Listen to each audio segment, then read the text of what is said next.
Gone are the days when your IT gurus can simply post up at their basement workstations and shun human interaction while they view the status of their computer systems completely independent of business and human systems. The modern network engineer needs to be cognizant of their system's role in the larger business process, and sadly, that means human interaction. Yuck. Business continuity plans and disaster recovery plans provide a blueprint for returning to full operation and continuing to operate in the midst of a major incident. Oftentimes, the network and cybersecurity teams need to be a part of that conversation to help draft and execute your disaster recovery plans and business continuity plans. But what are these two nearly identical sounding plans, and why are they important to networking teams? Well, go ahead and grab a desk, silence your phones, because you're at Brainmelt University, and today we're going to be teaching you all things disaster recovery plan and business continuity plan, as well as some high availability redundancy stuff thrown in along the way.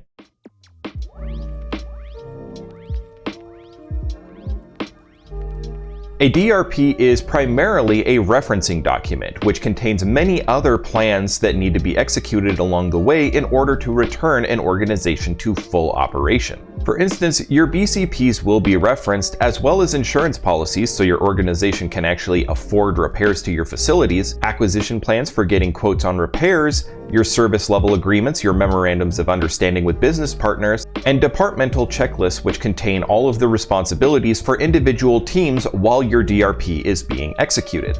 In short, your DRP is simply your organization's plan to return to the place they were before they had the incident. Your BCP, on the other hand, is simply a plan that states how your organization intends to keep making money while they are attempting to execute a DRP, or just in the event of some sort of incident that prevents your primary systems from actually being utilized. While a DRP is your roadmap for returning back to the place you were before a major incident occurred, which prevents you from operating at full capacity, your BCP is more of an instant action plan, which provides fallbacks in order for you to be able to operate and continue to earn money. BCPs often include references to redundancy, high availability, and fault-tolerant strategies, which your organization members can use in the event that the primary systems that they require to do their jobs are no longer functional. BCPs don't necessarily require a DRP in order to be enacted. However, a DRP would be sorely lacking if it did not include a BCP in the meantime. A great analogy for a DRP is, say for instance, your car gets damaged in a collision. Your disaster recovery plan would involve hiring a tow truck to get your vehicle off the road, filing an insurance claim so that you can afford the repairs, getting quotes on repairs, sending your vehicle to the repair facility, and waiting for those repairs to actually finish before you can finally sit behind the wheel of your car once more. However, in the meantime, you don't have a vehicle, which is why you would need some sort of business continuity plan to allow you to keep functioning. This may involve having an emergency fund so you can afford Uber rides, or having a secondary vehicle, which might not be as nice as your primary vehicle, but still reliable enough that you can continue to travel to the grocery store and to and from work without too much headache. You might also have an insurance policy that would pay for a rental car while your vehicle is in the shop for repairs, which would allow you to continue operating in basically the same fashion. This BCP would allow you to continue to perform necessary functions in your day-to-day life, even though your primary vehicle is no longer available to you. As much as millennials have turned redundancy into a dirty word, it's actually a good thing as far as IT resources are concerned. Redundancy is normally how your BCPs are enacted or even prevented from having to be triggered in the first place. When conceptualizing redundancy, it's probably best to think of redundancy as occurring on three different levels. You have micro redundancy, which is redundancy within a single system, system level redundancy, which is one system that does the exact same job as a second system, or macro redundancy, which can replace an entire business unit or business system. Now, don't worry about memorizing those terms because they're not likely terms that are going to show up on any college level exam, certification exam, or just a business interview, simply because these are terms that I came up with. But it does help to understand redundancy has many different levels and many different purposes. Your micro redundancy is your redundancy that occurs in a single system and is usually a component level redundancy strategy, such as having multiple NICs in a PC even though you might only require one to do a job, have multiple hard drives, multiple RAM modules, etc., so that if you do have a primary component fail, you still have enough components in that device that are capable of keeping it functional. System-level redundancy is usually your most common that you see because it gives you a nice blend of full redundancy and cost-effectiveness. System levels redundancy is where you're actually replicating an entire system's function in another system. For instance, having a backup router in case your primary router fails, having multiple servers that both provide access to the same network resources, or having multiple storage arrays that both have the same information stored on them. The last is macro redundancy, which is the largest redundancy in scope, but also the most expensive and therefore least likely to be used, although it does give you a good conversation point while you're drafting your BCPs and DRPs in order to make sure that you're not forgetting any major glaring shortcomings in your plan. This level of redundancy is used in case an entire business unit fails or an entire business system fails. An example is keeping a backup VPN solution that might not be as user-friendly as the one you use on your day-to-day basis, but at least it is enough to keep your organizational functional in the event that your primary VPN solution fails. So now that we've discussed redundancy as a general concept, now let's talk about some more specific forms of redundancy, specifically high availability and fault tolerance. High availability is a buzzword that you see all over in the business world, especially in IT, but in a nutshell, high availability simply means that a system will always be operational and providing a service. This is normally accomplished through system-level redundancy. For instance, an HA cluster of servers are a group of servers that all provide access to the same resources so that even if the primary server fails, your secondary servers within that cluster can start assuming control of that resource. Fault tolerance is simply the ability of a device to continue providing service even in the event of a major failure. An example of fault tolerance might be a firewall that continues to filter and sort traffic even if the process that allows you to log in and make changes to that firewall has crashed. Fault tolerance is normally accomplished through micro-redundancy strategies or through the use of ASICs, application-specific integrated circuits, which are dedicated chipsets in your device designed to perform a very specific task instead of having to share resources, such as in the case of your system's RAM or CPU. Redundant arrays of independent disks, or RAIDs, are a micro-redundancy strategy used to ensure that your data is always available even in the event of a hard drive or SSD failure. There are several levels or types of RAID, and each one has its own pros and cons. The first type of RAID is called a RAID 0, and this is normally referred to as drive striping. In order to accomplish a RAID 0, you require a minimum of 2 disks. Your data is literally striped 1 bit at a time across both drives, so that your data is not all being stored on one drive. This makes your data acquisition extremely fast because you're able to simultaneously pull information from 2 drives at once.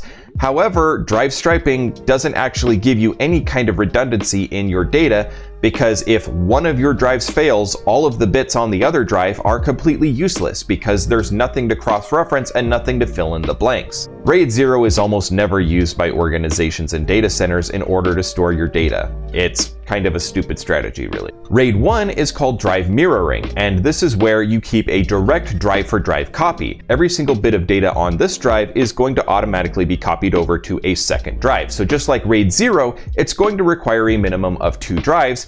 However, this provides you with full data redundancy, so that if either your primary or secondary drive fails, then you can simply pull out your failed drive, put another one in, and never have to worry about your data being lost. RAID 5 is the most common found in data centers and requires a minimum of 3 disks. In a 3-disk RAID 5 array, your storage capacity is limited to about 2/3 of the actual hard drive capacity. All of your data is stored on that 2/3 of the hard drive, but half of that data is sent to the second disk of the array, and the other half of your data is sent to the third disk in the array.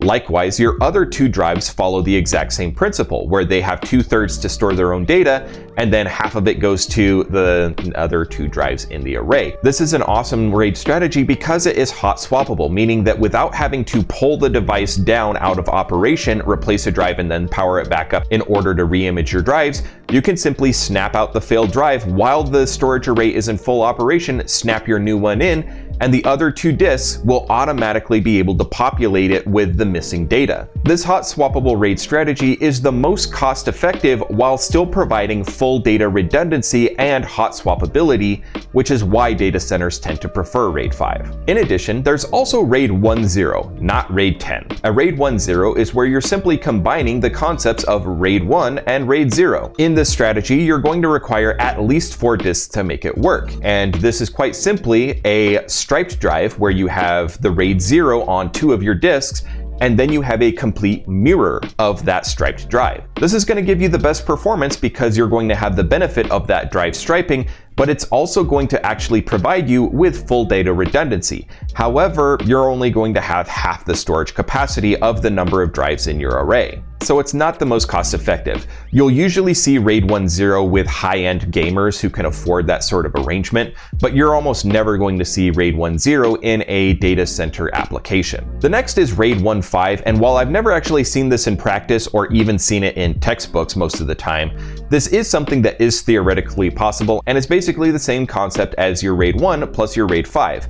So you're taking your RAID 5 array and then you're completely mirroring it. So no matter what happens, you're going to have absolute redundancy. So one of the major problems with a RAID 5 array is that if you have 3 disks in your RAID 5 array, if one of your disks fails, you can always rebuild your data. But if 2 of your disks fail at the same time, that entire array has now been lost. Your RAID 1.5 means that even if 2 of your disks happen to have a freak accident and fail at the same time, you still have your mirrored RAID 5 array, which will be able to replenish your data. This is the least cost-effective of all methods, and like I said, I've never seen this in application, but it gives you absolute control over your data and absolute assurance that it will never fail. I mean, as close as you can get with absolute assurances when it comes to technology. First hop redundancy protocols are protocols that allow multiple routers to serve as your gateway to the internet for an organizational unit, such as a branch office or even a headquarters. The idea of a first hop redundancy protocol is that multiple routers will share a single virtual IP address, and while one router is usually the one that's forwarding traffic, you do have the ability for your secondary router to automatically detect if there's a problem and begin forwarding traffic, or in the event of you having to do something like a system level upgrade that requires a reboot, you can automatically fail over to your secondary router during that reboot process so that your customers never lose access to their internet. There are a number of first hop redundancy protocols to talk about. One of these is HSRP, or Hot Standby Router Protocol.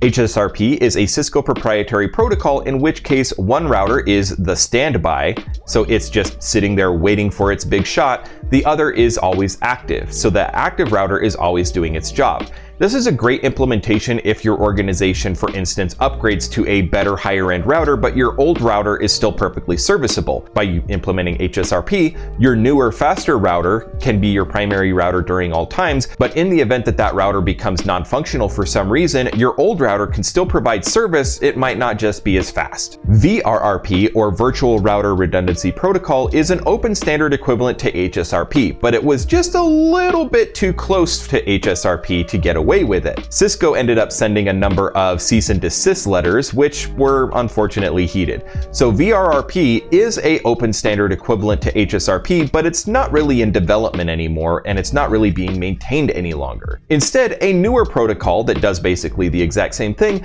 but is a little bit different, just enough so that Cisco can't accuse them of copyright infringement, is the Common Address Resolution Protocol, or CARP.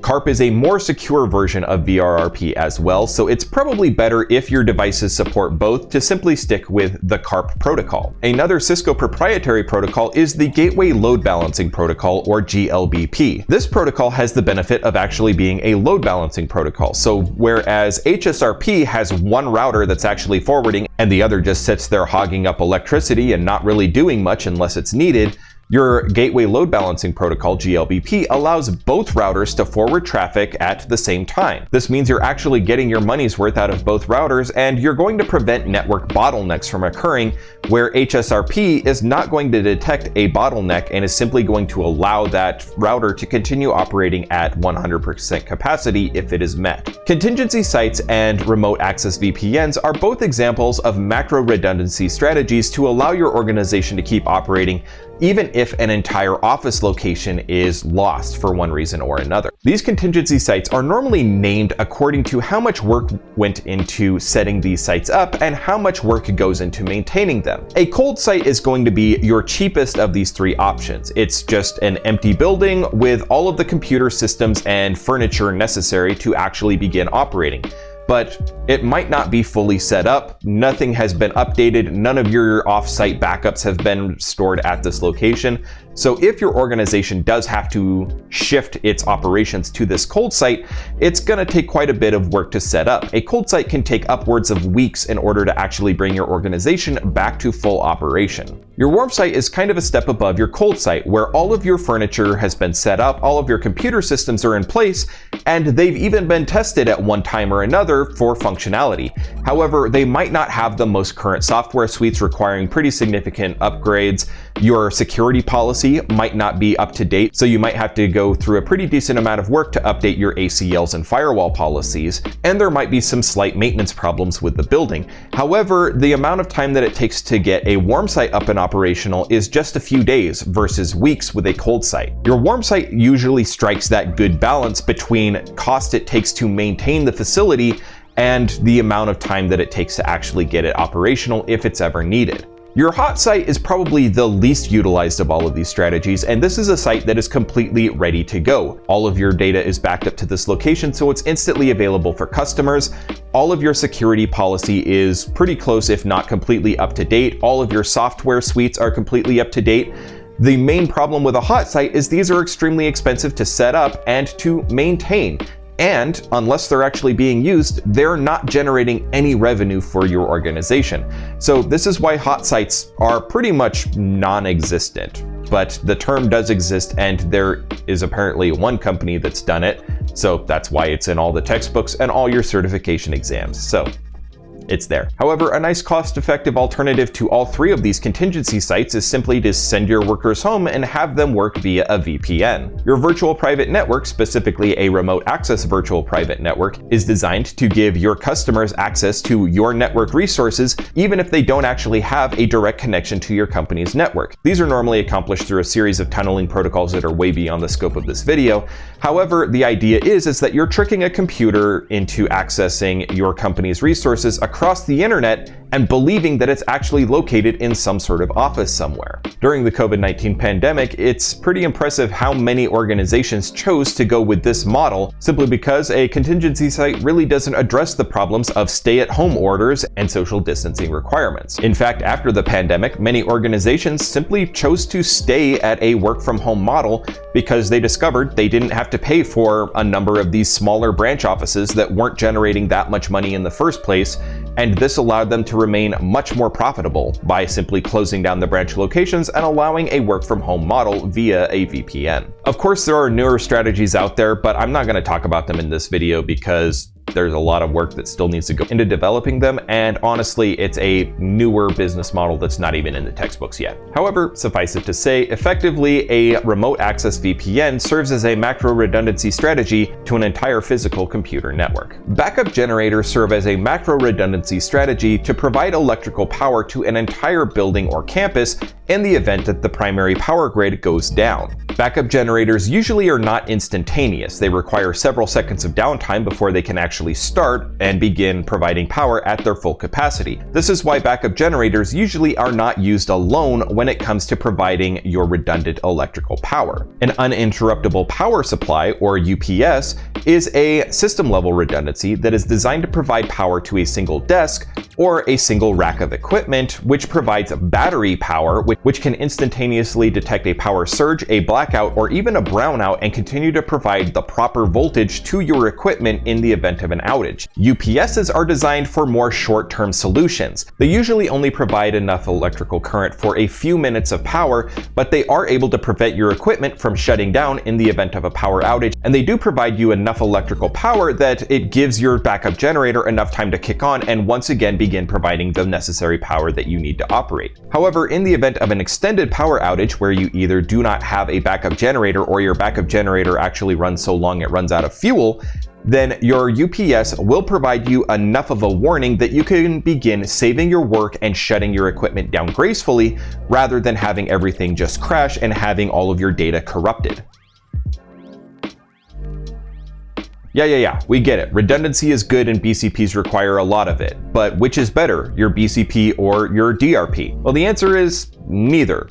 Or both if you're one of those filthy optimists. However, the fact of the matter is that every organization, whether you're not-for-profit, for-profit, or non-profit, should have both a BCP and a DRP, as well as people in the organization that know their roles, their rights, and responsibilities when it comes time to enact a BCP or a DRP. BCPs allow your organization to continue functioning whether a brand new router shipped with a faulty chipset, a flood takes out a call center, or your entire organization was struck by ransomware. And a DRP provides firm guidance for how to return to full operation so that that BCP doesn't become a permanent solution. So that was our video. Did we miss anything? Let us know your thoughts in the comments below. As always, a like and subscribe are always appreciated, and we hope to see you all here next time at Brainmelt University. Until then, stay safe, keep it real, and I'll see all you homies later.